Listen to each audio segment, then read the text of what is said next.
ચૌધરી સમાજના વિરોધ વચ્ચે બળદેવનાથ ગિરિબાપુની અટકાયત થઈ છે અને પોલીસ એમને પોલીસ સ્ટેશન લઈને પણ પહોંચી છે, પરંતુ આ તમામ ચર્ચાઓની વચ્ચે જે ચૌધરી સમાજના આગેવાન આખી બાબતને લઈને અનેક સવાલો ઊભા કરી રહ્યા હતા, જે સતત લડાઈ લડી રહ્યા હતા, એમનું હવે નિવેદન સામે આવ્યું છે।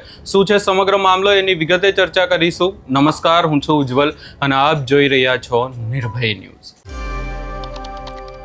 આજે જ્યારથી જ બળદેવનાથ ગિરિબાપુની અટકાયત કરી અને પોલીસ એમને પોલીસ સ્ટેશન લઈને પહોંચી છે, ત્યારથી જ અનેક ચર્ચાઓ થઈ રહી છે કે હવે ચૌધરી સમાજની જીત થઈ ગઈ છે। પરંતુ આ તમામ ચર્ચાઓની વચ્ચે હવે ચૌધરી સમાજના આગેવાન કે જેઓ આખી બાબતને લઈને સતત લડાઈ આપી રહ્યા છે, જે અજમલભાઈ ચૌધરી અને માર મારી અને વિડીયો જે વાયરલ કરવામાં આવ્યો હતો એ દિવસથી એમની સાથે હતા, પોલીસ સ્ટેશને પણ ફરિયાદ કરવા પહોંચ્યા હતા, એ ભીમાભાઈ ચૌધરીનું હવે નિવેદન સામે આવ્યું છે અને સમાજના જે લોકો છે, યુવાનો છે, એમને શાંતિ જાળવવા માટે કહેવામાં આવ્યું છે। સૌપ્રથમ આ સમગ્ર બાબતે ભીમાભાઈ ચૌધરી દ્વારા શું કહેવામાં આવ્યું એ પણ સાંભળી લઈએ।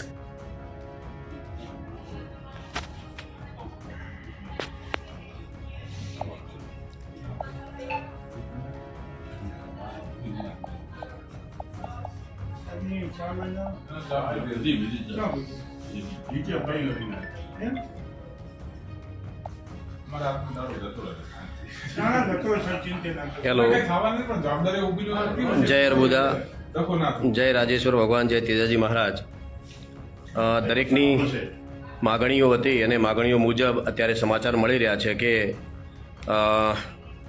बळदेवनाथजीनी अटकायत करवामां आवी छे। पोलीस तंत्रे पण आमां सतर्कता राखी अने जे मागणी हती मुजबनी अटकायतना समाचार मळी रह्या छे। घणा बधा मित्रोना फोन आवे छे, मेसेज आवे छे। હું ચૌધરી સમાજના તમામ યુવાન મિત્રોને વિનંતી કરવા માગું છું, આપે ખૂબ સંયમ રાખ્યો છે।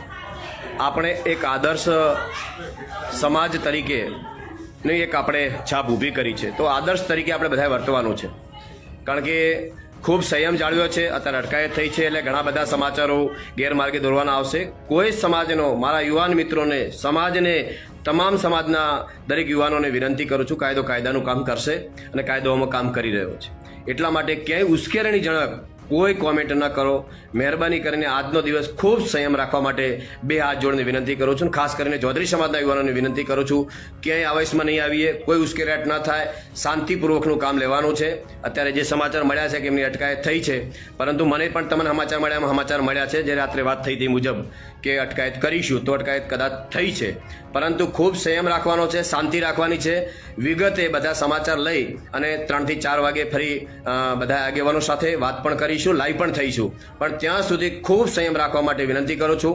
18 આલમને વિનંતી કરું છું, દરેક સમાજના યુવાનોને વિનંતી કરું છું કે ક્યાંય આપણે સામસામે આવવાનું નથી। આ ન્યાયની લડાઈ છે, સત્યની લડાઈ છે, એમાં બધાએ સાથે રહેવાનું છે, કોઈ ઉગ્ર ના થાય એની વિનંતી કરું છું। અત્યારે હું અજમલ કાકાના સમાચાર લેવા માટે હોસ્પિટલ આવેલો છું, મારી સામે જ અહીંયા બેઠેલા છે અને હું હોસ્પિટલમાં છું, તો બધા જ આજે એમની સામે પણ વાત કરીએ છીએ। અજમલભાઈ પણ અપીલ કરે છે કે શાંતિ રાખવા માટે વિનંતી કરું છું। આપ બધા શાંતિ રાખીશું,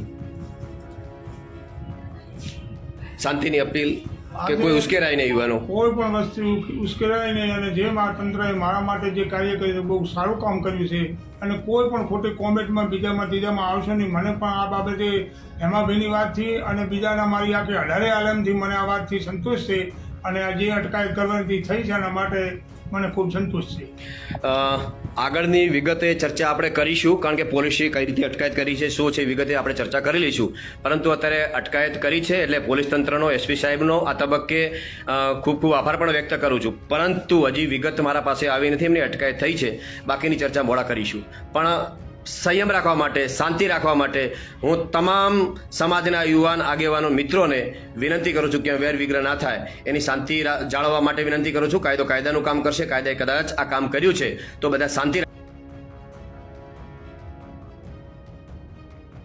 અહીંયા વાત એવી કરવામાં આવી રહી છે કે હજી અટકાયત થઈ છે, આગામી સમયમાં ખબર પડશે કે પોલીસ ધરપકડ કરે છે કે નહીં। એની સાથે સાથે સમાજના જે યુવાનો છે, લોકો છે, એમને સંયમ જાળવવાની અહીંયા વાત કરવામાં આવી છે, શાંતિ રાખવા માટે કહેવામાં આવ્યું છે। આ આખી બાબતને લઈને એકવાર પોલીસની પૂછપરછ પૂરી થાય, પોલીસ જો ધરપકડ કરી લે, ત્યારબાદ આખી બાબતને લઈને આગામી સમયમાં શું કરવું એને લઈને નિવેદન આપવામાં આવશે, એવી વાત કરવામાં આવી છે। આ સમગ્ર બાબતે તમારો શું અભિપ્રાય છે એ અમને કમેન્ટ કમેન્ટ કરી જરૂર જણાવશો ને અમારી ચેનલ નિર્ભય ન્યૂઝને લાઇક શેર સબસ્ક્રાઇબ કરવાનું ભૂલશો નહીં.